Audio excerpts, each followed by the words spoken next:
Hi, this is our final session of Fearful Symmetries. The campaign was organized through the Open Hearth Gaming Calendar. My name is Shane. I use they, them pronouns. Over the course of this run, the characters have antagonized cultists, magicians, gangsters, fascists, evil spirits, fairies, aristocrats, the devil, and a guy named Tobias George. I apologize if I've left anyone out. It was quite a lot to try and remember. We'll see if any of those crows come home to roost today. One last time, I'll ask the players to introduce themselves and their characters. Let's just go left to right across the keeper. So, Jose, do you want to lead us off? Sure. Hi, everybody. My name is Jose, and I use he and him pronouns. And I'm playing Sybil Carrington, she, her pronouns. Sybil is an aristocrat, a never member of the nobility in 1930s England.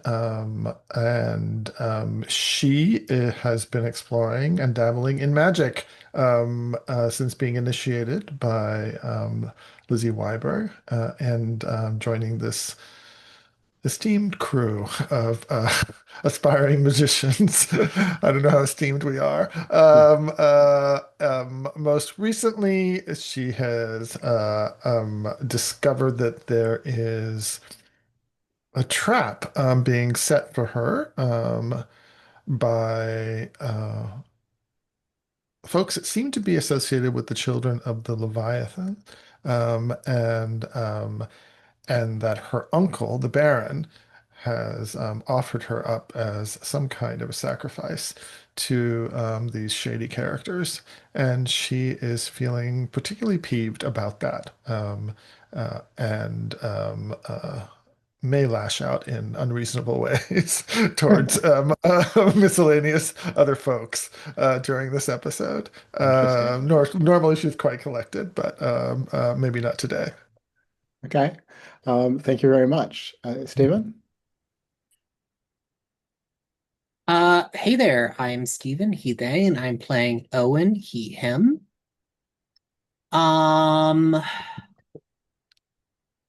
to remember what happened last time. I know Owen's been dealing with the whole murder thing, and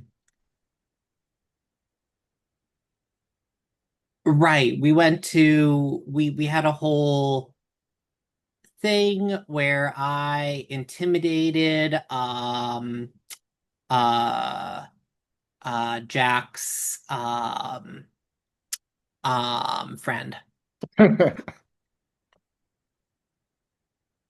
Nice. Um, and T.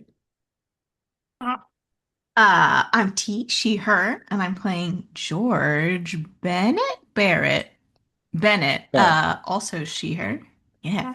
A research fellow at Oxford, who for the past amount of time that is narratively appropriate has in fact been doing research as she is attempting to uh, discover where exactly our mysterious patron Lizzie Weiberg has been dragged to through these spears of ethers by her magical rival, I suppose? Oh. Antagonist? Uh-huh. Um, so unfortunately, our fourth player Puckett couldn't be here today. Jack will still be around, sort of hanging in the background, partly because I sort of planned this session thinking they would be here, and I don't want to like edit my prep notes to reflect one fewer players. So within reason, you can use draw on Jack's, pools if there's a fight, if there's a ritual that needs to happen, all that sort of stuff, just so the group's not disadvantaged mechanically. Um, I think the framing for this maybe is that Jack is just deeply ashamed of the way that his actions and decisions and attempts to help just consistently seem to make things worse and worse for everyone around him. So he's a little bit quiet and withdrawn today. And speaking of making things worse and worse for everyone around Jack, let's talk about where we're starting from today. So last session ended with a kind of cliffhanger where Owen and Sybil and Jack were opening a mysterious box that they had intercepted from the occultist slash crime boss slash fascist sympathizer Moses Sabini. And we didn't know what was in the box as we finished up. But because it's our last session, I'm going to hard frame a bit more than usual to get us to the action for today, and then we'll flash back a little to see how we got here. So the four of you, including Jack, are in the basement of the Radcliffe camera in Lizzie Weiberg's sort of magical sanctum and ritual space, where you were first initiated into the practice of magic, some months ago. And I guess I have good news and bad news for you all about what's been happening. So, would you prefer to start with the good news or the bad news? Bad news first, always. All right. So, you now know that what was in the box that you opened was a trap. Uh, the box itself was empty, but as the three of you opened it, you felt this sort of wave of magic sweep over you, and you can still feel the sort of persistent dull throb of this enchantment deep in your bones and in your auras. Um, which of you might have spent a point of occult to know what happened exactly?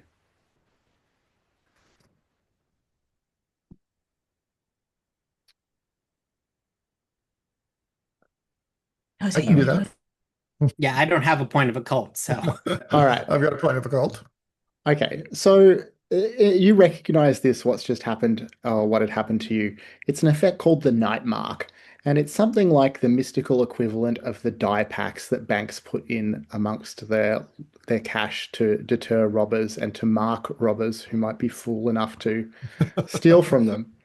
As you opened it, you were each marked. There's a kind of invisible to mortal senses, but unmistakable to anyone with mystical vision, lance of light, uh, marking out the three of you, essentially with a homing beacon for your enemies.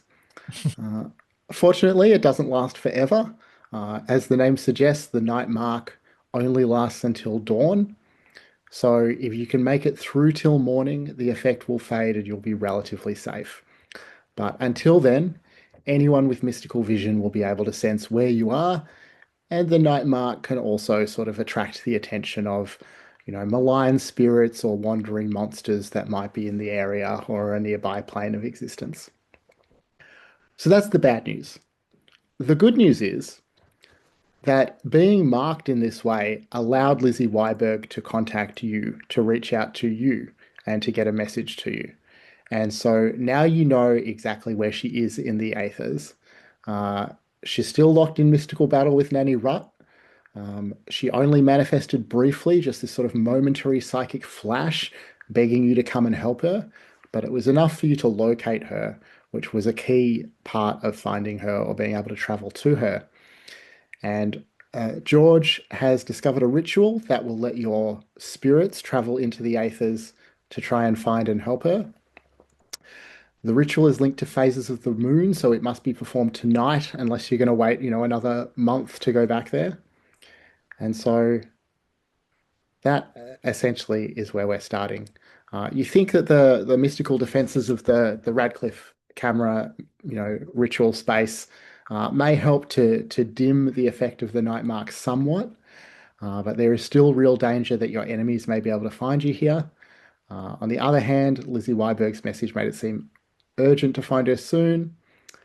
Uh, Whoever sends their spirits into the aethers, their bodies will just remain inert in the ritual space until they get back.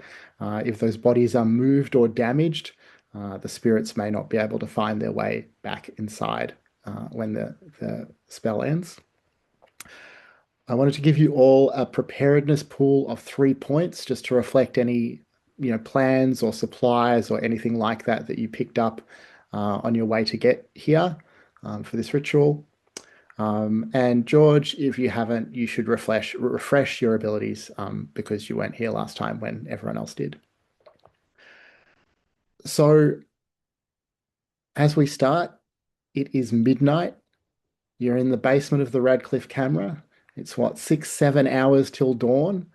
Uh, you're in the ritual space. Everything is ready. What do you do?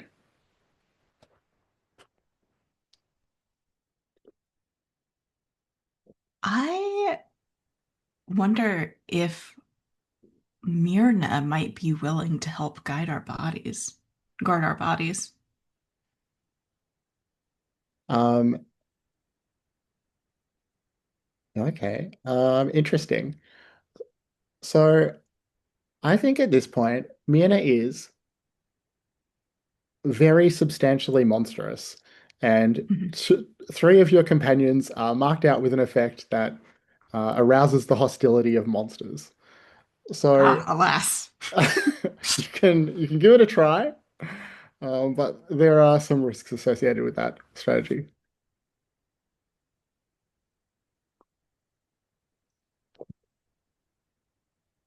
Yeah.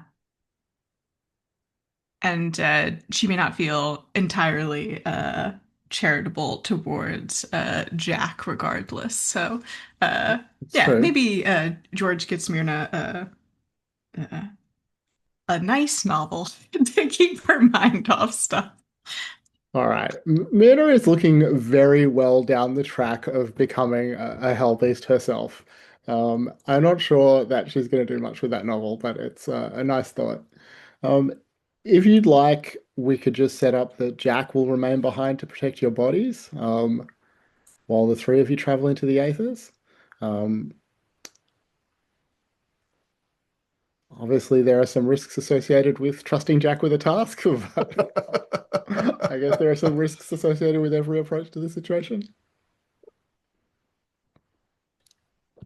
I think that makes sense. And are we retconning out like the part where Jack has taken on Sybil's form just because we couldn't pursue that angle? Yeah, I mean, I don't know. Maybe Jack still looks like Sybil. It's Maybe Jack still probably looks not like. that consequential. Okay, no worries. We got sidetracked. Our, Mm, our original task was to go to London, but then we got this message from. We opened the box. We got the yes. message from Lizzie Weinberg, and we changed plans. Yeah. Yeah, it Excellent. didn't seem like the best time to sort of sneak up on Dr. Kalamov Sneak was up on while you Dr. were Kalamov. marked with this intense mystical sign. Bullseye. Yeah. Wearing Um, clown shoes to the burglary. Yeah. Well, I think that makes sense to ask Jack to guard our bodies. Owen, what are you And hopefully, thinking? Oh, sorry, Jose, I didn't mean to cut you off. no, I was just gonna say we would hide all the liquor though first.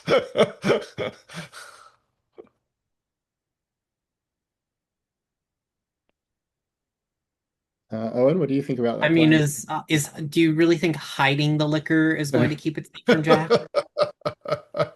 Destroy the liquor, maybe. Um, uh, or maybe we just let him have liquor, because otherwise he'll go searching outside of the magic circle for it. And then You have manacles. I think that might help. tie him to to a large piece of furniture. He said he wanted a chance to prove himself, He did. It's true. and I don't think we have enough time to find someone else. Yeah, I think there's something about this ritual that you can't be drunk in order to be participate in it. And since Jack is always drunk, then or at least somewhat slightly inebriated, he can't actually go into the spirit realm with us, and so he needs to stay back and guard our bodies. Um, Oh, and if you want to take any special precautions with Jack, feel free. You know him better than any of us.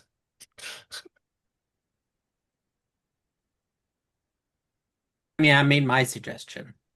Manacles, yes. yeah. All right.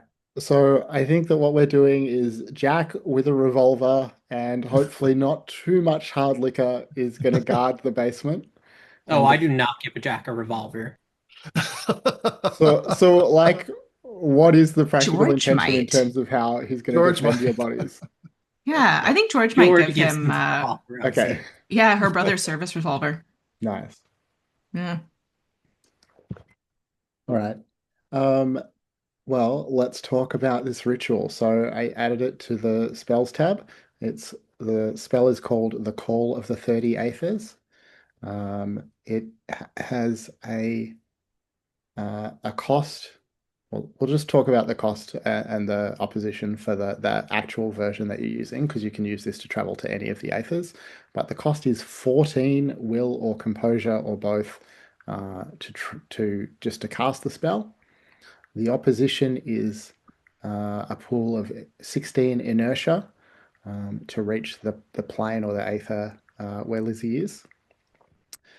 The ritual only takes about 2 minutes. You just have to intone the call in Enochian.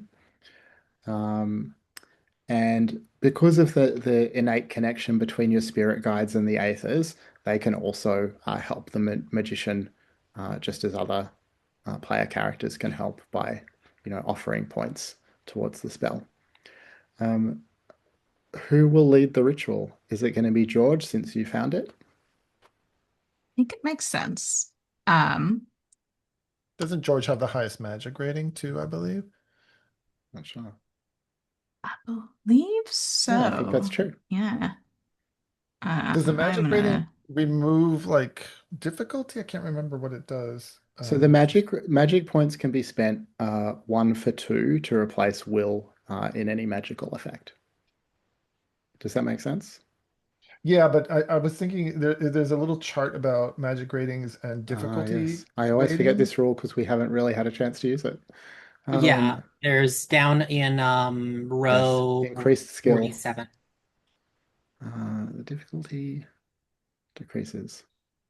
But it's based on I, the cost of the spell, so I don't know, Yes. like, Okay, so the cost is 14. So okay. let's see. A magic rating of 5 or 6, thank you for pointing this out, Jose, will reduce the difficulty by 1 of all spells with a cost of. Oh, sorry, it'll be by. Yes, did reduce the difficulty by 1 of all spells with a cost of 15 stability or less. So but this one costs more, right? Doesn't it cost let's. 14? Or what does it cost? So 14, so 15 will or less. So it's going to reduce the difficulty by 1. George has 7 magic. Yes. So I'm Oh, looking at George this. has 7. Oh, George has 7. Oh, I see. I was reading the wrong line. Yeah. Perfect. We just got in under the wire. Yes, exactly. Okay, so that means that for George as leader, the difficulty of each test in the ritual contest will be 4. Um, all right. And for 14, the players will need to describe 2 evocative or dangerous elements of symbolism or metaphor incorporated into the spell's casting. So, what is the strange thing that you must do to make this spell work?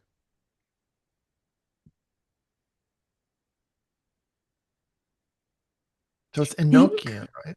Go ahead, Yes, George. the language of Yeah. angels. Yeah. Um, I think for George as sort of the caster of this, um, she's had to go uh do some light grave robbing, and she has a bone, I think a finger bone, from both her father and mother, um, to tie her to this place and this realm, and the roots, I guess, as a Christian setting, all the way back to Adam and Eve. Wow. Okay. Um, and what else? We need one more item or element Did of we the say spell where we're doing it? in the basement of the Radcliffe camera at Oxford. Okay, okay. So we know where we're at. I had thought there, but yeah, I have to think for one more second because I had a thought if it wasn't there. But Trying to think of something angelic that we might need. Or fallen angelic. Um, hmm.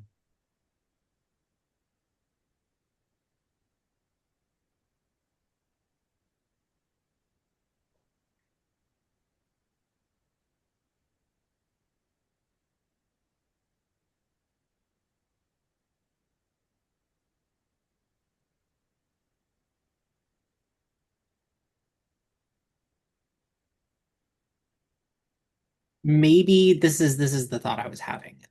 Because we talk a lot about our powers are related to ghosts and the dead, and this is kind of passing to another world. Um, like consecration, one of the reasons consecration is important in Christianity is that it's supposed to like keep the spirits in the ground until like the day of judgment. It keeps them all safe. So maybe we need dirt from a church graveyard that has been that has like because they also deconcentrate graveyards and move the bodies to other places sometimes if they need so maybe we need dirt from a deconsecrated graveyard All right, to nice. weaken the ties to this world. I love That sounds that. And cool. I, I love I that. imagine that where you would normally make your protective circle in chalk on the ground, now it's been sort of laid out in this deconsecrated earth. Um, that is awful. I love it. So you're ready to cast. The difficulty for you, George, is 4. Oh, sorry. So you're paying first a cost of 14 in will and or composure, and your spirit guide can help with this. And I actually have unspent XP. So general abilities is 1-to-1 for XP. Yeah, I'm sure that's right. Okay. I'm gonna put it all in composure. Just right now, just real quick. um, Cool, cool. and I think I'll spend 10 composure and 4 will. Nice. All right. So that's just the cost of performing the ritual. So as you start to intone the call, make a will test, difficulty 4. And you can use magic in place of will as usual, or be helped by your fellow ritual participants. I was gonna Do say we're in this circle. We're linking hands again. This is where it all began. That's where it all began. Uh, So how much do you need then? This is just for the roll, and that Mhm. has to be a 4. So a three is enough to 3 is a guaranteed success, and you need to spend yeah, four will to give George 3 points. I'll spend a magic and one will to give you the 4 points for this first test. okay. I think it's 1 magic and 2 will, because magic is 1 for 2, right? I thought it was one for 3. I think if we go back to our collaboration tab, yeah, we decided that 1 magic point is worth Oh, 2 will points. mm, okay. And do we I'll also have to pay one extra for the Yes, transfer? yes. Yes. Okay. So that's to bring it up to 4 points, so that Owen is transferring 3 to uh, okay. George. So I'll do 2 magic then. Okay. Um, so there's not really any benefit to actually rolling here, but George, I mean, all 3 of you really, you feel the resistance of the etheric veil as you try and push through it. Um, it's going to take more than that. mm. That will bring down the resistance. Uh, What uh, sort of psychic energy is George getting from Owen right now? Um,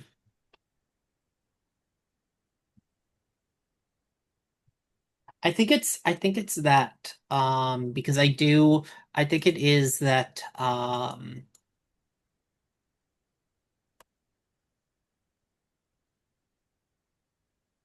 life holds Owen loosely since the war. And I think in particular there's like a there's like the sensation of dragging from Hydra on the other side that it is almost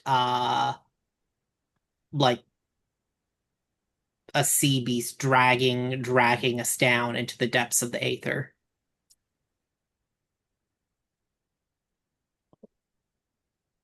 Which fortunately is where we're trying to go.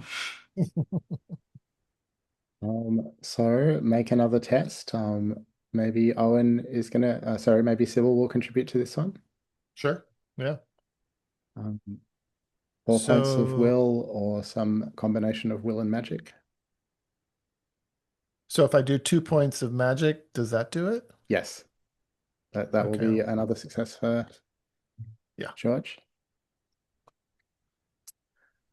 And Um, same question for Sybil. What are the literal vibes that she notices? Um,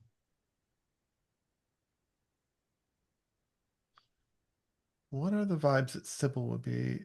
S- I think Sybil is playing a concerto that Lizzie is has always loved. Um, and there we're using it as a beacon to connect to Lizzie across the ether. And so yeah, I think she's playing on her violin here in Magic Circle. Something a favorite piece of Lizzie's. nice. Um, it's going to take at least one more push to break the veil. Hmm. Well, make that push to Magic this is only comes from really good for these kinds of tests, right? Sorry? Magic is only really good for these kinds of tests, right? Yes, magic That's is what it's only for, used in place of will in to place of will. cast a spell or use a magical effect. Got it. uh yeah, and I think as George, sort of grits her teeth, uh you can both feel the sort of mm, terrier jaw tenacity that she is made of, and the sort of hopeful heart behind it, but also there's a little bit of a falter there. There's a there's maybe a fear, there's maybe a vulnerability that hasn't been there before. And all three of you can feel now that the veil, trembles before you, that one last effort is required to break through.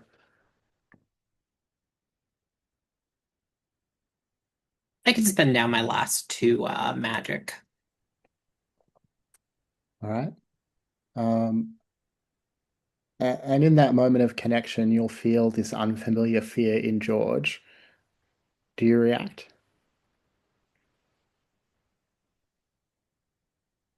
I'll grab George's hand.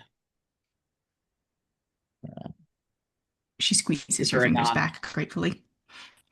Um, and the ritual comes to an end, and for a moment, it seems like nothing has happened and the ritual has failed. But then you realize, Owen and George, that you can't feel each other's hands, even though they were clasped together. And all three of you realize that you're now looking down at your bodies in the space of the basement. The walls have gone. Beyond what should be the limits of the basement, there is just a vast darkness. You can hear awful noises coming from beyond, some kind of howling maybe. And there's some light coming from the direction that sort of should lead to the stairs if you were still on Earth. Uh, and maybe it's just in the last moment before your connection with Earth is totally cut off. You hear the sound of a door upstairs in the library being broken open. And then you're in the aethers, and it's too late to wonder what that was. What do you do? Quick question. Do we know whether the mark is on our spirit or on our bodies or on both? Yeah, I think that you spent a point of occult. So yeah, you know that it Right. marks both your body and your aura. Both the body and the aura. Okay, so Yeah. right. So if we In separate fact, them, then we're gonna have two marks floating yeah, around. essentially. And I Yeah. mean, here in the Aethers, you can probably see clearly that you and Owen are marked out. George Mhm, wasn't with you when the box was opened. mhm. And the box was empty otherwise. The box was empty otherwise. Okay. Well, let's do what we came for. Let's find Lizzie. Onward then. So, She's that way, right? I have a sense it's that way. so as you advance, you see that you're coming towards a campfire, and the figures huddled around it seem to be prehistoric humans. You can sense their fear of the darkness all around them, and you understand that what you're seeing is the moment that the children first came, spreading to our world like a mold crawling across meat, feeding on human fear and pain, and teaching some of the humans they found to worship their deity, which they call Leviathan. And the campfire appears as the parliament now, the stock exchange, the palace, even. The cult that practices what the children taught continues to thrive and dominate. And you see that your enemies have ruled the earth for 1 million years. But you also see that they are sensitive to the light. They find it hard to move in our world. And so only very few of them have ever truly manifested in our world. And to do it, they have to cut open a body that they can occupy to live among us. And that is what you're looking for now, along with Lizzie, uh, one of the few of them to ever have truly walked our world. And as those images fade, you come across an enormous bat as big as a person that has been crucified. And it calls out as it sees the three of you approach. Forgive them, Father, for they know not what they do.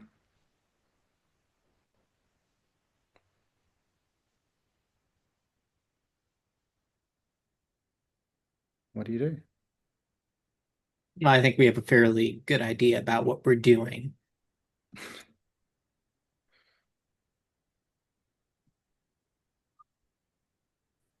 So are we like incorporeal in these scenes, or are we actually, can we interact with Um, these scenes, or we're just witnesses?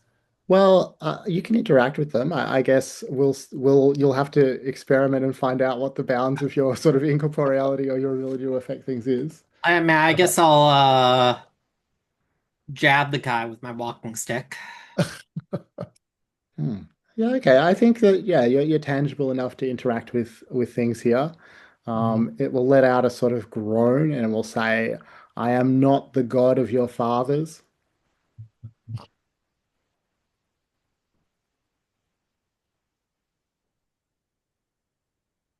Who has I done this think to Well, you? that's good because my I'll have to say my father's god was a right bastard.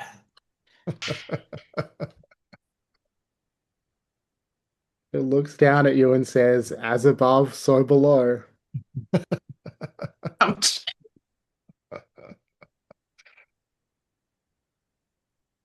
And it's a bat? You said a bat the size Hmm. of a human being? Yeah. Yeah. Yeah. And Sybil was asking who did this to it? Right. That's what Sybil asked. I think to that it will say, my God, why hast thou forsaken me?" And Sybil certainly will recognize these as things that Christ said on the cross. Christ said. Well, not all of them, but some of them. I was gonna say that it seems we've been trapped in a school in a Passion Advent play. play. Well, as you say that, the bat will fade away and it's replaced by an angel. And the angel gestures towards a great mountain that has appeared before you, riddled with caves and caverns. The angel sort of gestures towards one of the caverns as if it's pointing the way you should go.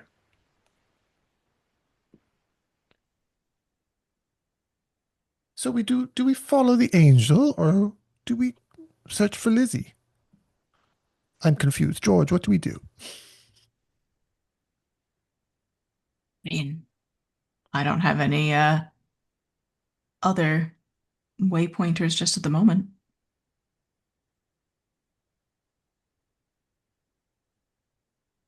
And George sets off. I think despite the fact that we're incorporeal, you have the sort of distinct psychic impression of somebody striding through the countryside with a walking stick and sensible boots. Totally. Power walking. Nice. Well, Um, it seems like we're going this direction then. Come along, Owen. Uh, I mean, you have the feeling that when you move here, it's more that the whole of the plane moves around you rather than you actually physically moving through space. But you said you can step into the mountain. Inside is a mountain of pure crystal, and within the crystal is a pyramid of ruby. And within the pyramid, everything bathed in this sort of faceted red light, you find Lizzie Wyberg and Nanny Rutt. Uh, they are locked in mystical combat, so intense that they don't necessarily notice you at first. And you're all skilled enough magicians now to recognize that Lizzie is trying to perform some sort of ritual of banishment on Rutt, and Nanny Rutt is trying to siphon the life force from Lizzie. And they are both such powerful magicians that this struggle has lasted for weeks. They're closely matched. They're looking for any sort of advantage. Um, but so far, neither has been able to come out on top. What do you do? Can we assist Lizzie as we do each other in casting? Uh, yeah, what does that look like? Hmm. I think again, because we're not sort of corporeal, but you get the sense of George appearing behind Lizzie's shoulder, and much as a bodyguard isn't the word I'm looking for here, but that sort of vibe, Nice. not advisor, martial support. Um, so Lizzie senses you there. Sybil and Owen, what are you doing? Um, I mean, I do whisper to George that after all this, your takeaway is that we should really be trusting Lizzie Wyburn to have our best interests at heart.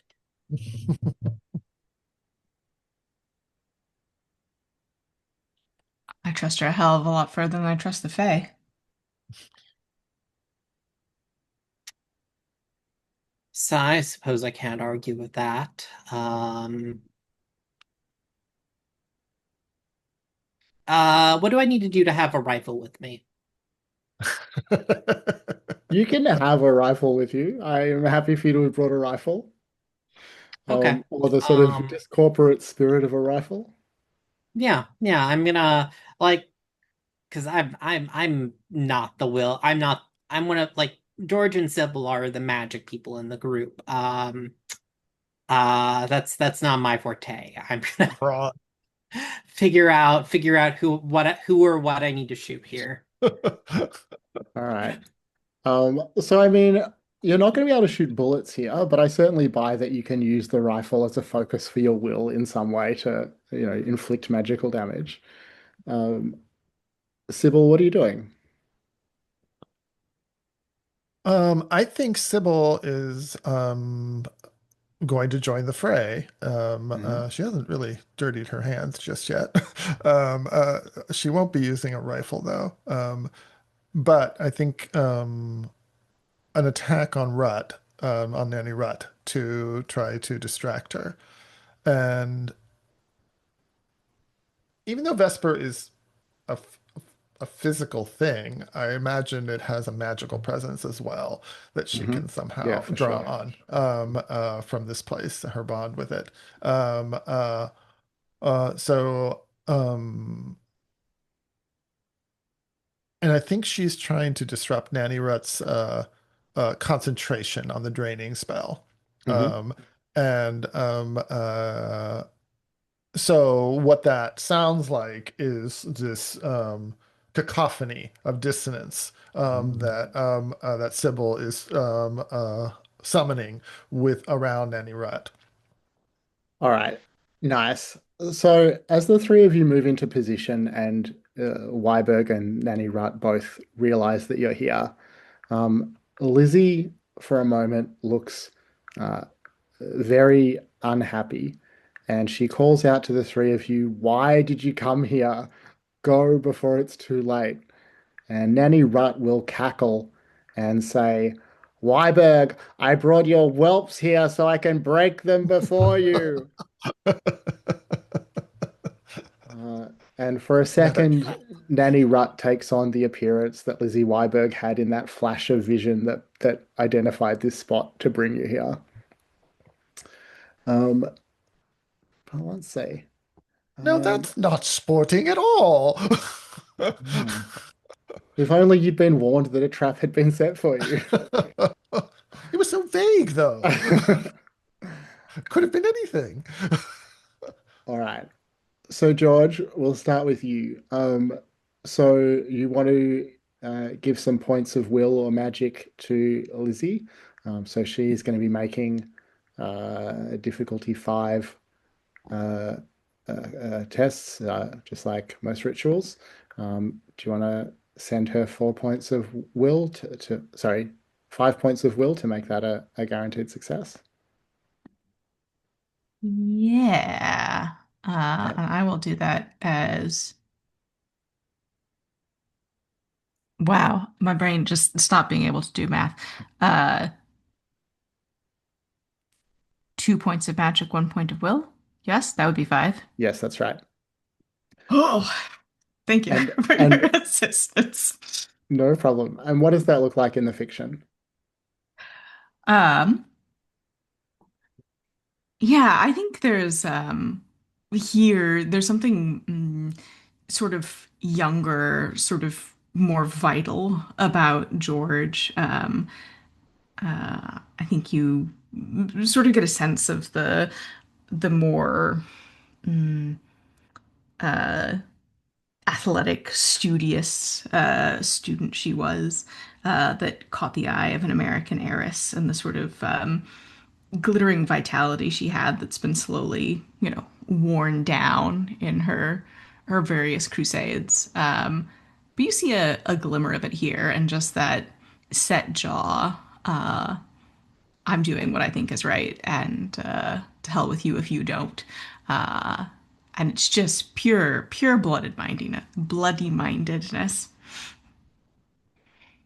All right. So from where you are, Sybil and Owen, you can see that George is helping, that Lizzie is, the balance has shifted very slightly towards Lizzie, but that Nanny Rutt is still awfully powerful, and that if you can, degrade her will or bring her down in some way, that will help to even the odds even more. So, Owen, it sounds like you're going to shoot a magic bullet from your uh, spirit rifle.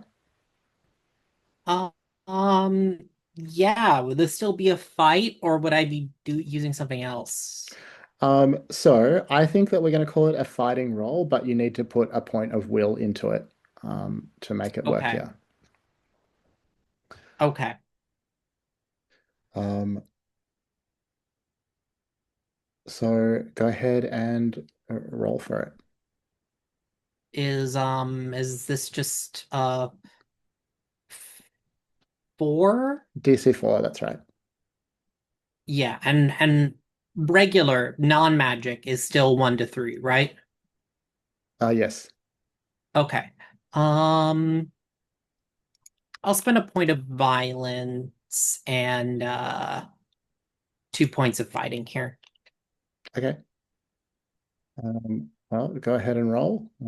I mean, really, just to see if you get a critical and double the damage. Yeah, that's we'll see. Spell. Sorry, just going over the dice. That's all right.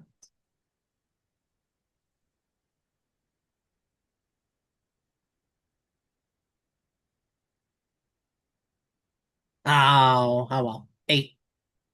So that is a crit. That's just Oh, it barely a is a crit. crit. Um, Okay.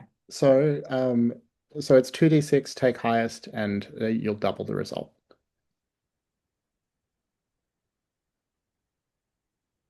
So that's a 6.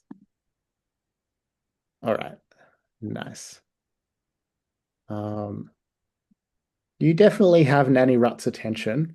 Uh, Sybil, how do you think this works mechanically? So we know what you're doing in the fiction, this awful discordance that you're hoping will hurt Nanny Rutt in some way.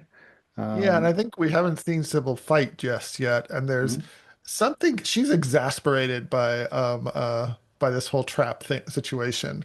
mhm. And now she's gonna take it out on Nanny Rutt. So I think Nice. we see her hair come loose of its bun, and we just see like this she's almost like a mad conductor kind of energy to her as Mhm. she's uh has an invisible orchestra of some sort. Mechanically, fight I could do. Yeah. It is aggression. Yeah, I mean, you Yeah. do have that pool of sort of extra enchanted fighting that you built up Yeah. around Vespa. I think it makes a So lot of yeah, sense to use that here. makes sense to use that one, right? Yeah, Um, and so a fight roll would just be a four. DC I'm 4. That's right. Difficulty DC 4. four, difficulty four. So a three, but a critical helps, right? Yeah, you do twice as much damage if you beat the target by 4. If I beat the target by four. I'm not good at math here, probabilities. How much should I spend? I have 10 total in fighting. If you Um, get a total of +5 to your roll, that would give you a half, like a 50-50 chance of a critical. okay, Another two would give you so seven would give you a guaranteed crit. okay. And I can use will there too, or just fighting? If you want to put some points of will into it, I think that makes sense in the context. Mhm.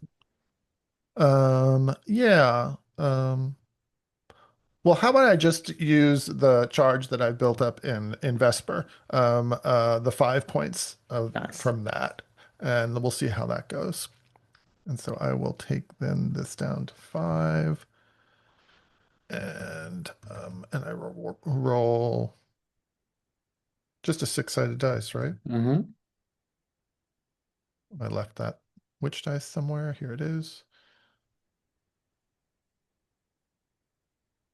It's a 3 plus three. 5, so that's 8. So that is a critical hit. Oh, So just um, brinksmanship on all of these rolls. roll, so just a d6 for damage, and we'll double the result for the extra impact. It's another three, so it's six. All right. Um, okay. So you all sense that Nanny Rutt has been hurt and maybe even surprised to be hurt by these pathetic little mortals who have arrived. Well, Um, and she will lash out at the three of you. But before we see what that looks like, let's just flash back to the basement of the Radcliffe camera for a second. And you see that Jack is uh, sort of crouched at the bottom of the stairs. The stairs are the only entrance to the basement, the only way that your enemies could come in to get at you. And Jack is sort of pinned down there. He's shot someone who was trying to come down the stairs. It looks like one of Sabini's thugs. And the others are sort of, it's like a classic shootout where someone is hiding behind the door frame, leaning around to let off a couple of shots, um, all of that sort of thing. But Jack doesn't seem to have noticed that there are footsteps approaching him from behind, and we'll leave him there for now. We're coming up on the top of the hour, and we'll come back and see what happens in 10. Sybil, I see in the chat that you have a Jack idea. I do have a Jack idea. I'd love to hear it. So, my my idea is that we left maybe some of our spirit guides with Jack to help him, and Hmm. Jack has his spirit guide as well too. It's true. And so I see Jack like um, creating Molotov cocktails in old whiskey bottles Mm. and lighting them, and then the spirit guides are apporting them. Oh, nice. Apportate, is that how you say? Sure. Apportate, is that the verb? Apportating them into the stairwell. Amazing. That is pretty I've incredible. seen Jack like Yeah. Like blowing, so you are blowing up the most historical library at Oxford. Um, it's Jack though. um, The building above you, which is the only exit from the basement that your bodies are trapped in, is burning. That sounds Burning. exactly like Jack. So perfect. Um, but let's talk about the dangers that are nearer to hand. So, Nanny Wright will lash out against the three of you. This sort of psychic wave emanates from her. She will spend enough to make sure that this is a critical hit on all of you, but I'll roll it anyway. That's a critical hit, all right. Um, and we'll talk about how this feels for each of you. So, Nanny Rut attacks your spirits, as that's the form that you're taking here. Um, George, as this sort of psychic wave hits you, you recall very vividly for a moment a treasured memory of a moment you shared with your father and brother. Can you tell us what that looks like? Oh, yeah. Uh, George was the youngest of the two. I think her mom died not long after she was born, and uh, it was sort of rare for her to be included in sort of boys' activities, but uh, her dad did take her brother and her fishing one beautiful summer day, a beautiful trout stream, smooth river stones, uh, trousers cuffed. She was allowed to wear trousers for this because skirts would just get in the way.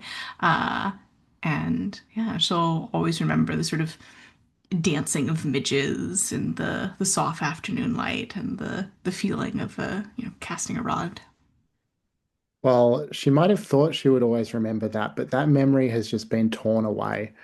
You don't know Mm. what it is that you've lost, but that will do 10 points of will damage. Um, Ouch. how does that George leave is you? at -4. -4. So that's not great. Mm. Um, Nope. Owen, um, the memory that comes to you as Nanny Rutt's psychic emanation washes over you is a moment of true comradeship and love that you experienced during the war. What did that look like?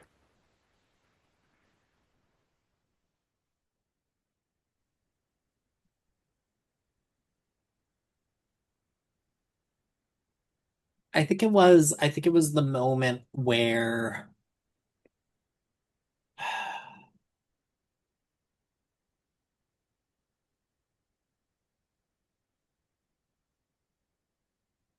there was maybe a gas attack, and I think man, this is maybe feeding into the whole Hydra thing. This is where Owen would have died, but I think that another soldier who is badly wounded uh put his gas mask on to Owen because he was going to die anyway.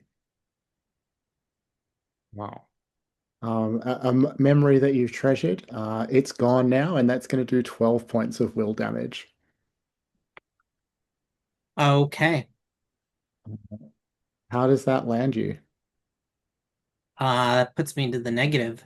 Yeah, I reckon it will. -5. Uh So, just as a reminder for yeah, negative everyone, five. if your will is between 0 and -6, you can't spend points from investigative abilities, and any general ability tests increase in difficulty by 1. Um, Sybil, the memory that Nanny Rut strikes you with is of a moment when you felt truly happy and content with your family. What did that look like?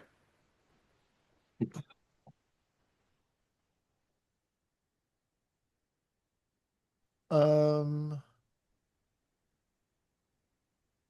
this would be a memory with Anthony, um, with her brother, and who she's always had a soft spot for. And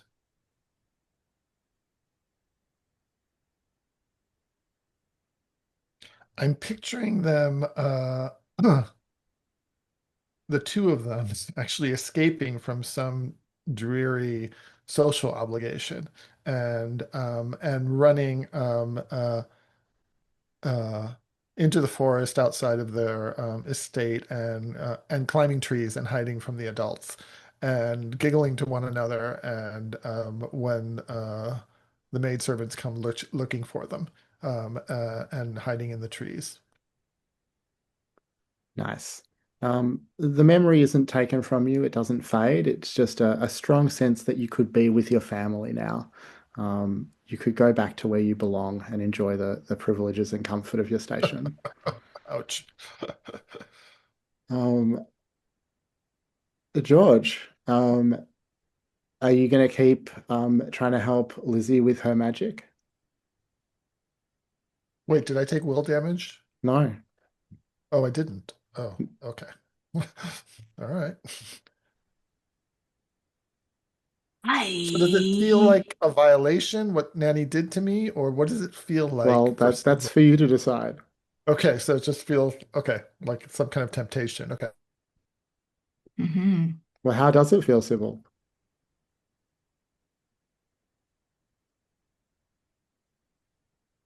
It feels like some kind of seduction, like it's an attempt at taming her. That's what it feels like, an attempt to tame her, and to tame her wildness, because she's feeling pretty wild at the very moment, very un-Carrington-like at this moment, and that was almost kind of a sweet bucolic memory that Nanny Rut is pulling on to try to apaciguar. How do you say that? Placate Hmm.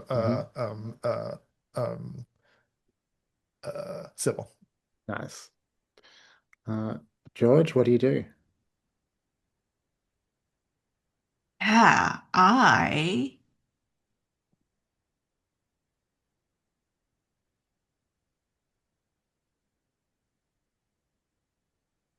am thinking because right now, can't spend investigative abilities.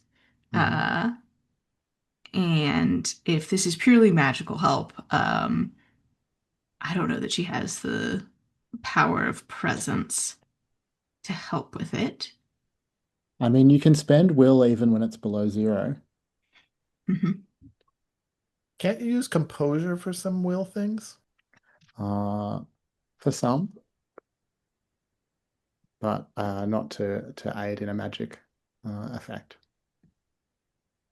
Mm. I wonder if there was something we'd prepared to bring with us into the spirit realm through this gate. Uh, oh yeah, and you gave us an extra three, um, which is obviously not going to be magical help, but we know that. Well, we have surmised, and whether or not this is true, I think is a GM question. That is not Nanny Rut. That is something wearing Nanny Rut like a suit.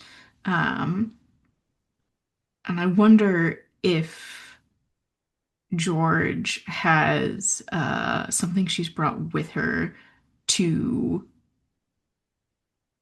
attempt to harm this illusion, this encasement, um, like a spiritual can opener of some kind. What does that look like?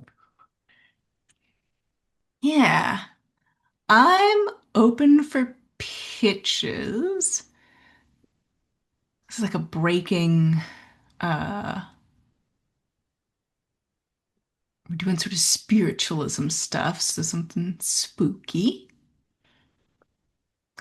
Oh, maybe it's just a big pair of scissors. But silver scissors,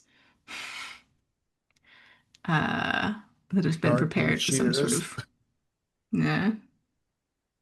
So Shears could be good. the plan, because Lizzie and Nanny Rutt, unlike you, did like their bodies are in the aether. It's not just their spirits. So Hmm. it is open to you to try and yeah use these magical scissors, or at least silver scissors, to try and slash it open. Um, what ability would you use for that? Is it fighting? 'Cause it sounds like Uh, fighting. Yeah, I guess it's fighting. I was gonna argue for preparedness. Also, preparedness is just to have the scissors. So Like to let's have start them. with that. Yeah. I think that's pretty simple. I would make it DC 4, but because your will is under 0, it's going to be DC 5. Yeah. And I will just spend for preparedness uh to have them. Um, I mean, I think these would do better in Owen's hands, honestly. Uh, yeah, so maybe this looks like I think George has been genuinely staggered by what just happened, even though she doesn't entirely know what it was anymore. And I think it's time to pull out Plan B. And she rummages in her knapsack. Again, unnecessarily physical in this corporeal realm, but that's the metaphor that she's most comfortable with right now. And tosses these glinting. I like the suggestion of shears, Jose. These glinting silver shears that perhaps she has prepared with some sort of runes and rubbed with, the the blood of a. I don't think we said what season it was. Spring lamb, and will toss them to Owen and say, "Owen, Nice. Um, Owen, are you going to use the scissors? Are you going to wield them against Nanny Rut? Sure, sure. All right. Well, go ahead and make a fighting roll. Okay. Yeah, I'll go in all in here. I'll spend 6 fighting. All right. Uh, let's see what I get here. That's a 9. All right. So, yeah, let's say that it's you can roll damage with advantage for the special scissors, the special slashing and opening attack, and you'll double the result because it's a crit. But you're also immediately proximate to Nanny Rut now. You're right up against her. That's another 6. All right. So there is a like, the ravaging of her skin or her form. There's a sort of hissing almost as the pressure inside her is released. A kind of howling and screaming as well. And some of her eyes turn towards you. Um, Sybil, are you continuing to play?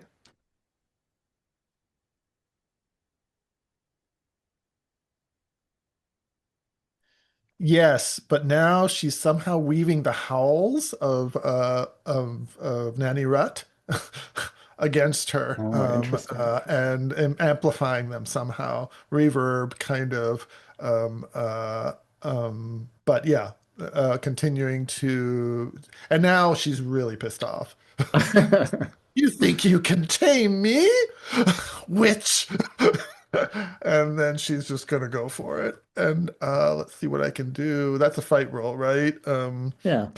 Got fight in her, so I can use the last of my fights. Those are 5.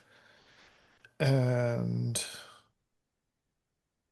if magic can't be spent for this, or could it? Or I'll let you. will? Yeah, I think because the attack is magical in nature, I'd let you Yeah. spend magic for 2 points towards the test. All right, so I'll take a magic point off there. So that's a +7 then. And then I go and I do a d6.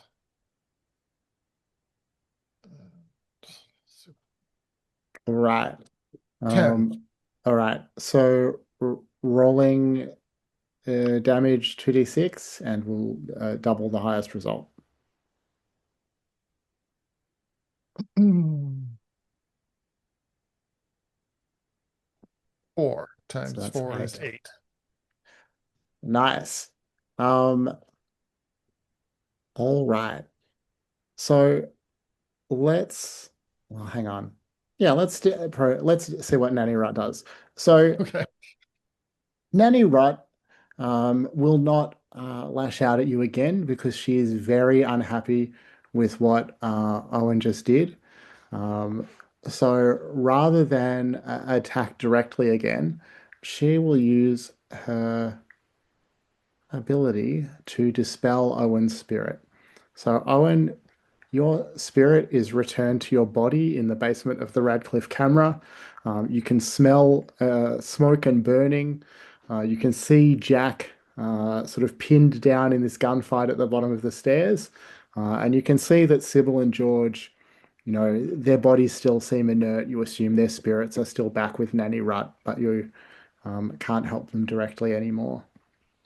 Can I lift up their two bodies and make a run from the gunfight?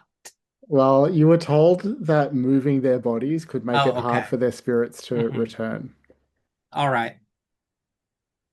Um, what do you do?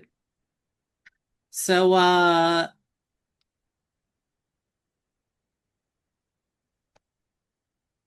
wanna get a sense here. What are the entrances and exits from this place? There is only one entrance to the Hmm. basement. It's the staircase, and there are at least one, probably more, of Moses Sabini's hired killers at the top of the Okay. stairs, armed, um, trying to shoot at Jack, but he's managed to stay out of the way so far. Um, Okay. Because I'm out of fighting points. I mean, you can still shoot, you can still Yeah, fight. yeah. It's just more like a coin flip. Um, Remember, you have he gave us three preparedness points, so you might have brought something with you that you could use. yeah, but if there's like only one entrance and exit, it's like anything I do would just like, well, we could trap ourselves inside.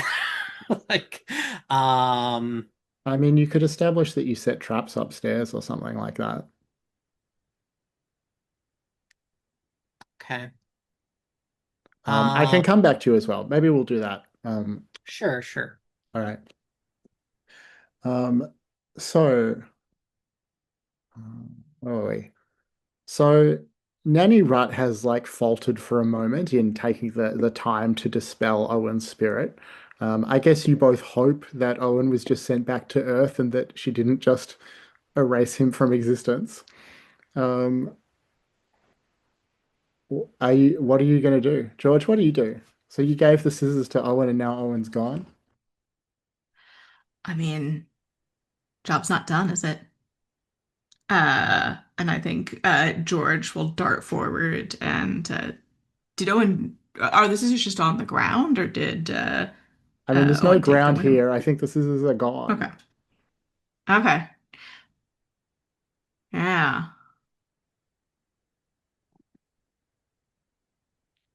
Hmm. I mean, Nanny Sh- Rutt's material form is, slashed open and ragged. Maybe you can just tear it open with your bare spirit hands. I was just thinking is George in a place where teeth and nails are in play? And I think she is. Yeah, so I think and maybe she begins to look a little bit more terrier-like as she does this, something about her. Well, I mean, the thing that is Nanny Rut called them whelps, and perhaps in George's case, she was not entirely wrong. Yeah, I don't think George is in finding scalpel in her medical kit kind of mood right now, Jose, but I do like the thought. Um, Uh, do you want to make a fighting roll? I would love to make a fighting roll. I'm gonna spend both those points. And we'll see what happens. That is a All six. right, that's successful. So roll d6 for damage.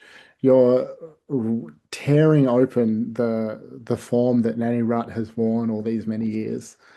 You can feel the way that it's weakening her. Uh, what's a three? I think it's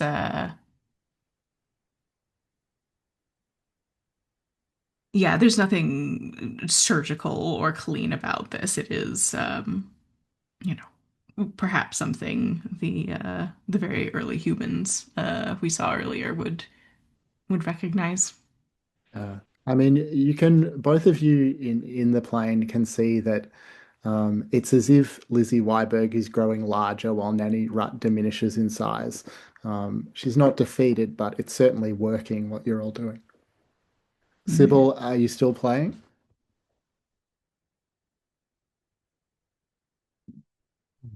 Yeah, but let's see.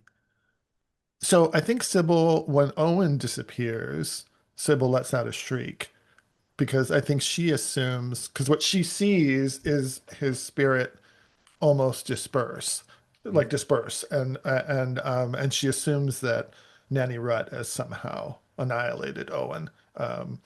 She doesn't understand what's happened exactly, and she's too distraught to actually know. Um, so yes, she will continue her attack, and this time she's coming in close too. She's rather than from a distance, she's coming in close because she is mad as fuck now. And so I don't have any more fight, but that doesn't mean I can't fight. Yeah. I could use will or magic or something. I think you can spend. Oh, let's see. I think you can spend will maybe 2 for 1 to make a fighting roll. Okay. 2 for 1 to make a fighting roll. Um, uh, uh, Sure, let's do that. Well, I can spend so magic the same. Yeah. Uh, Magic's two to Except I one guess that for will make it one to one two one for. one magic for 1 fighting because you're increasing it to 2 magic and then you're Right, sorry exactly. 2 will and It then spending it cancels down. out. So Yes, I'll spend two of those and a will to give a plus. Uh, that would be plus no, 3. no, that's too much. Two. If I spend two magic, that'll be four plus four, or did I get that right? No, so magic, No, if you're making it'll a be fighting plus roll, will be two. one It'll for be one. plus two. Yeah, Plus two. And then if I add another will, then it'll be plus three. that's right. Okay. So why don't I do plus three then? And where did I put that thing? Hmm. There it is.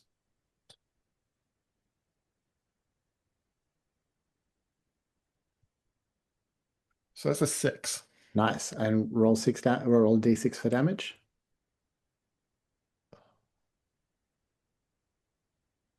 And that's a six. Nice.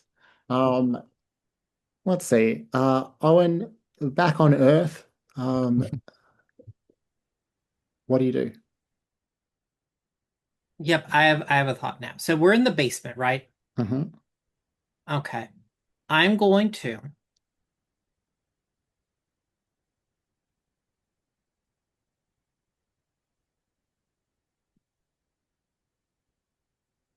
deadlock my altruistic Nice. to take a critical here. Hmm. Um, I think what I do, you said, you know how we said Jack was in a gunfight? Hmm. I conk Jack over the head. I knock him out Yep. and leave out his body in the middle of the basement and then take cover. And I wait for the gangsters to come in and go like, So you get and his bait, essentially. yep. Then I open fire on them. Nice. So I am changing it to strategic. Okay. Um, and you'll get a critical hit on the first gangster through the door for deadlocking, right? I assume that's the critical that you're taking. Yes. Okay. I also refill my I also get to do 6 points, so Yeah. I'm back up to 6 in my fighting. Nice. And so roll just the damage for the critical. I'm sure it will be enough to take out one of these gangsters, but And I'm armed, so I keep the highest one, right? yeah, what are you shooting with? I think it's the same rifle. That's what I was asking Nice. Of about, yeah. course, of course. Um that's Ooh. 2. I mean it's doubled for a crit. So it is two. You're right. Okay, Um, I have more fighting points now. I can. that's okay. These are mookish goons, so that will be enough to take out the first of them through the stairs. Um, However, you notice that two fairy gentlemen have appeared over Jack's body and are helping him to his feet. And they say, "Oh, it's a good thing we got here. You seem to be in terrible danger, and we've decided that now is the time that you will come and perform for Lord Oberon with us." And the three of them fade from view. So you're left alone in the basement, um, and we'll come back and see what that looks like in a minute. Um, let's see. So Nanny right now is going to lash out at Sybil and George again. Um, Sybil, let's see. Um, I think that uh, rather than, well, let's see. Tell us about the first time a musical performance truly moved you.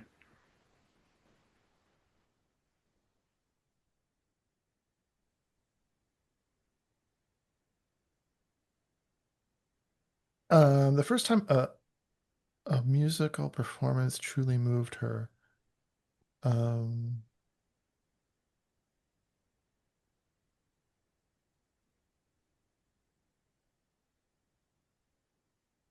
Or maybe just a time if first time is not a good yeah, one. yeah. I keep flashing back to that moment in the Paris Cafe with the Stefan Grappelli and Django Reinhardt and the Hot Club, Hmm. and she felt so exhilarated that the veil had been pierced and she saw something beyond, Hmm. something sublime, something that has been her inspiration since then for pursuing magic, but also pursuing her art as a musician. Yeah. And so I think that's a precious memory of hers. And as it washes over you now, the impression that comes with it, or the realization that comes with it, is that it's really your family that has allowed you this moment of sublimity.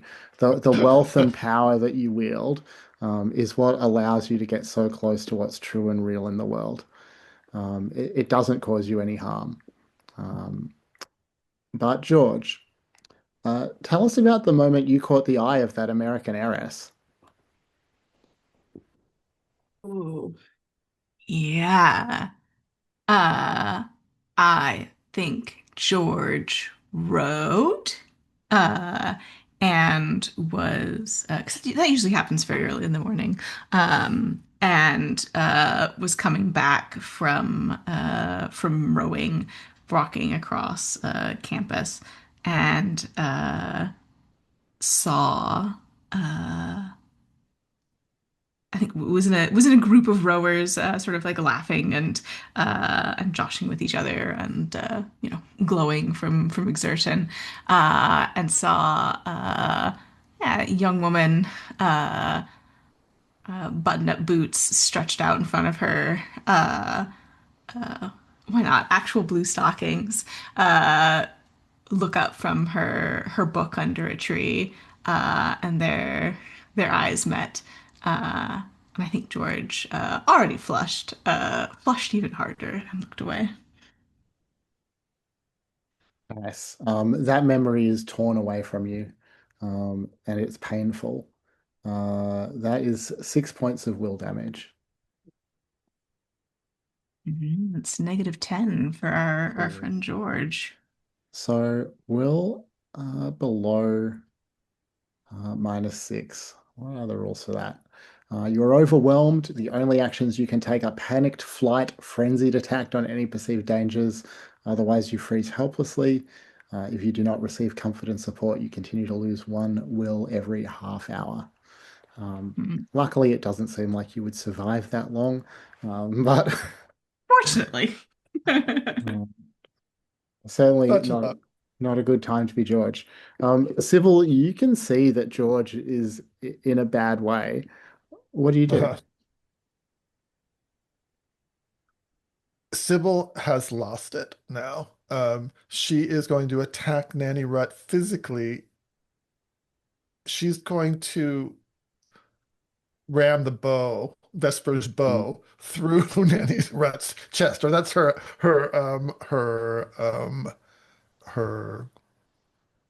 goal, anyways. And I think I am going to also turn a key. Um, and I'll turn daring into reckless. Oh, nice. And So that will make it critical. that will Um, make it, if I can spell reckless. There it is. There it goes. all right.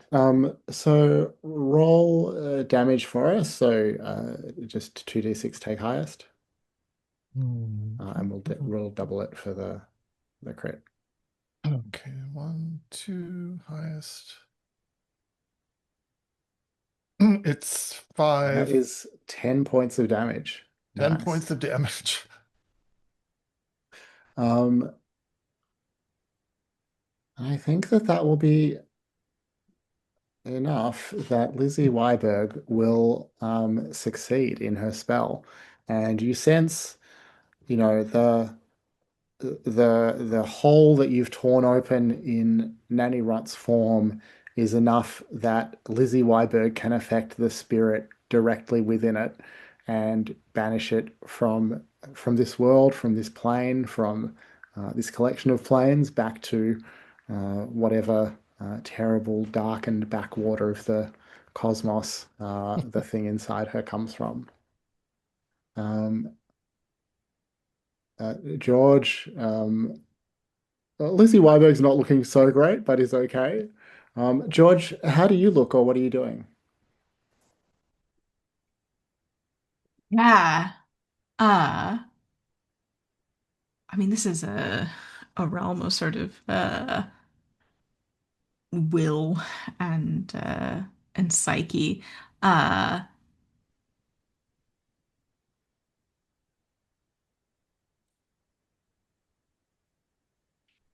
I think, I mean, there's nothing to do, right? This is just a body. But I think that George is sort of crouching over it, sobbing, continuing to try and like uh because Sybil stabbed her in the chest. I think she's trying to like uh grab the sides of the rib cage and pull them open. It's not working.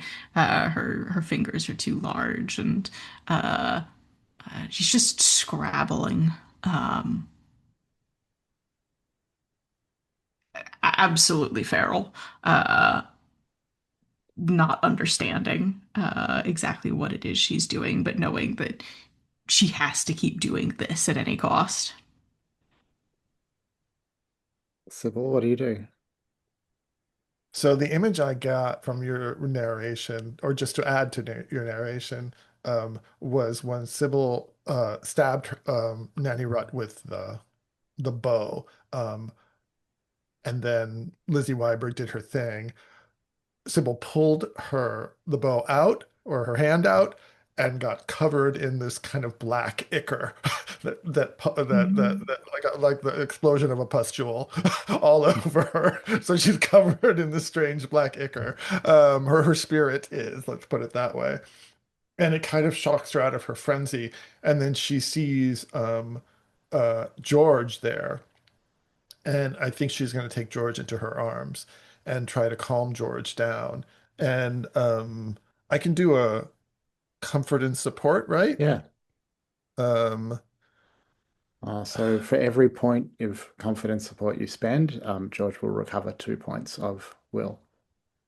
so I'll just George is quite low. Yes. So I'll use You all could my say that. confidence. I'll use all my comfort and support. So that's six, so that should restore 12 to George. Uh, yeah, George is at two. Well, that's better than What does where you this were. look like? Um, I think George does George fight Sybil as Sybil tries to hold her. And and I just feel like I just the image I get is Sybil holding George, although we're spirits, so we can't really do that. But I mean, there's some level of corporeality here. yeah, but there's some like at least we're in our we're connected. We're in propinquitous or whatever. We're together, and she's just saying it's all over, George. It's all over. She's gone now. She's gone now. You'll be fine. I'm here. I'm here. Yeah. And yeah, that's what I hear her saying. How does George respond? Yeah, she does. I think she does try to fight you a little at first, but it's like a toddler who doesn't want to go to bed, right? She's not trying to hurt you. She's just trying to do something different. And as you comfort her, her sobbing begins to sound more and more like there's a mind behind it. Uh, and yeah, I think eventually, um, it's That's it, George, George. but she seems You're older strong. and more tired. No, I'm not, Sybil. No, I'm not. To me, you are. We have prevailed against whatever that was.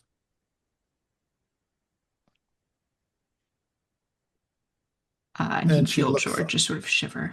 Yeah, she's Yeah. not looking behind her. She's not looking behind her. Don't. Mm-mm. And I It's think Sybil looks up at Lizzie, who, what does Lizzie look like now? well, let's come back to that. So, Okay. Owen, you're still down in the basement.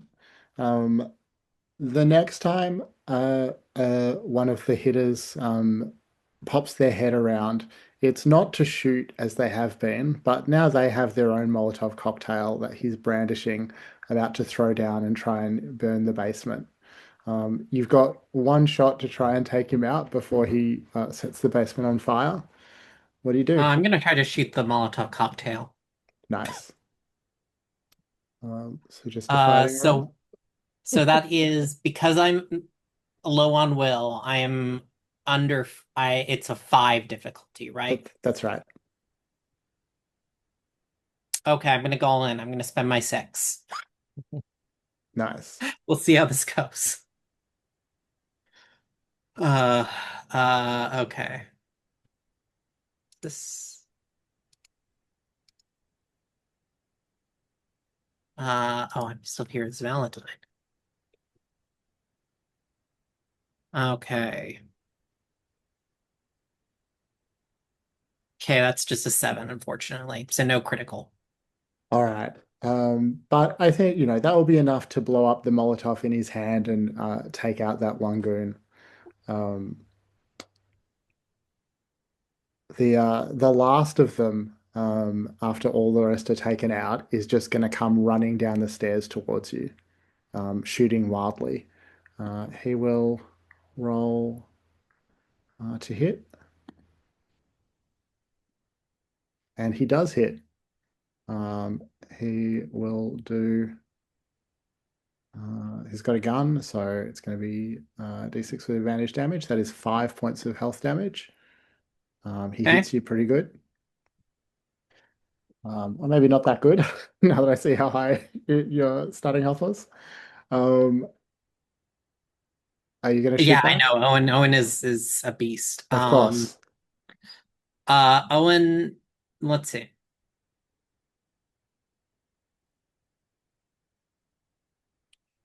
Can I just like he's running towards me. Can I just like as he's running, like just grab him and pick him up and throw him? Yeah, I mean, it's all just going to be a fighting roll, so Okay. tell us what it looks like. Can't bullshit my way into athletics. You can bullshit your way into athletics for sure. Um, Okay. I'm gonna spend my sorry, 4 athletics. I just remembered Owen not having good athletics, so I was surprised that that's Then he exercised a bit okay, because I was right. like, wow, my That's how he's so athletics. beefy now. Yeah. Yeah. All right. Are you like pile driving him into the ground? What are you trying to do? Uh I think I'm like throwing him into the wall. Nice. Yeah, make an athletics roll. Okay. That's a 7. All right. So there's a sickening sound of I'm his, bleeding from what? From my shoulder. yeah. You hear his neck break, but then there's quiet that comes across the basement, apart from the flicker of flames upstairs. Um, and you have defeated Sabini's squads of killers. Um, Okay. Back in the Aether, Sybil, Lizzie looks down with a proud expression at the two of you. But you also see that, you know that she came here in a mortal body, but she no longer, the body is not here now. It's a spirit that looks down at you. She Hmm. says, well, thank you for your help. I couldn't have done that. I'm not sure I could have done that without you. You should return to Earth. It's not good for the human spirit to be away from its body for too long. But but what of you? Aren't you coming back? We I, need you. my body was destroyed in the battle with Nanurad. I am not for the Earth anymore. And you've shown that you don't need me. I think that's clear.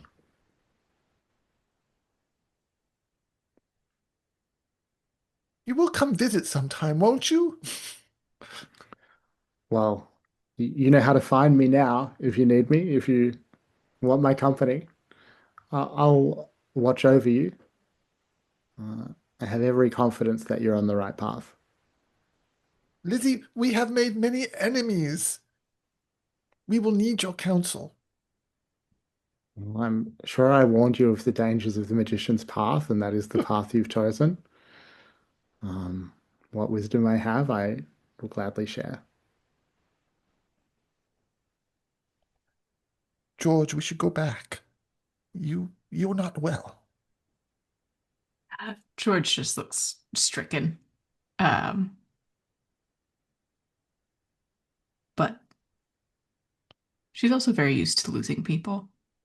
Uh, and we'll just sort of nod, say, "You're right, Sybil. We've left Jack alone far too long." Oh, goodness, you're so right. I'd forgotten. How much trouble could he have made? Oh, goodness. We should get back right now. So, as you say, how much trouble could he have made?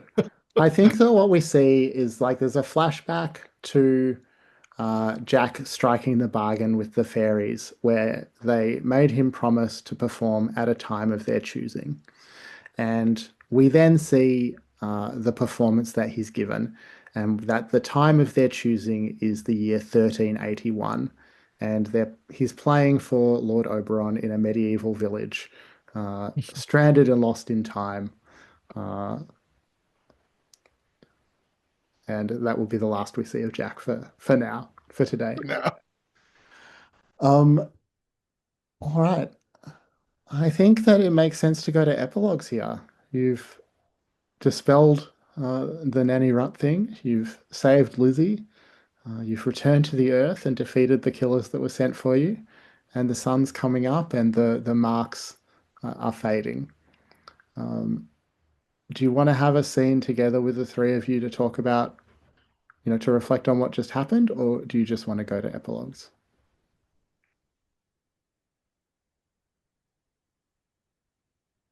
I mean, do George and Sybil have anything to say once they get back and wake up next to the dead body? Many dead bodies.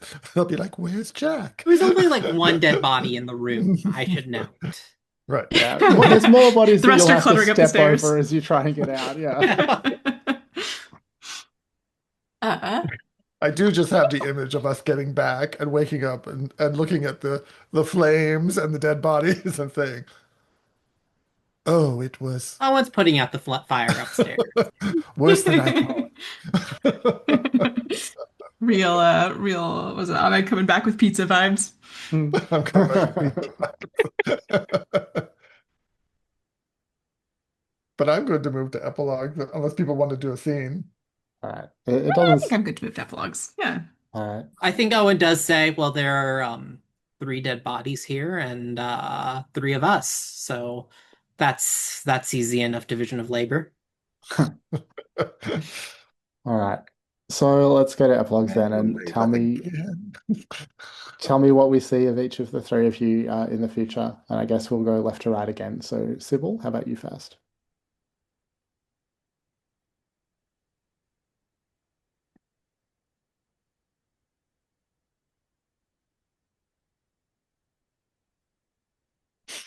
I don't know why this is what's coming to me, but this is what's coming to me, so this is what I'm going to say. Um, we see Sybil. Uh, well, we see a quick flashback to when Sybil was leaving her uncle's house and passing by that Bentley that Dr. Karamov was driving. And she looks around, she opens the door, and she pulls out a driving glove from the glove box, and she stuffs it. And then we see her. She's tired of being dicked around by powerful men. And then we see her ritually burning the glove, and saying, and as she's doing it, she's saying, I'm so sorry, but it's unavoidable because that's the word that he used when he said about the trap that he was going to set for her. And somewhere you hear a scream of Kalamov's hand burning into a withered stump. So Sybil's going down a dark path. Nice. All right. Owen, what's your epilogue? Oh,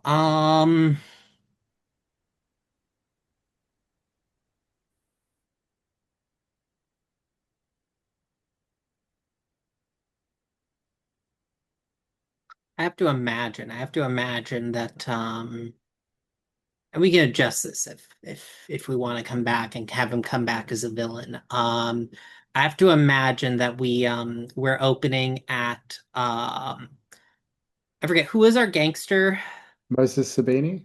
Yeah, I think he's like waiting for the call back from his men in his office. And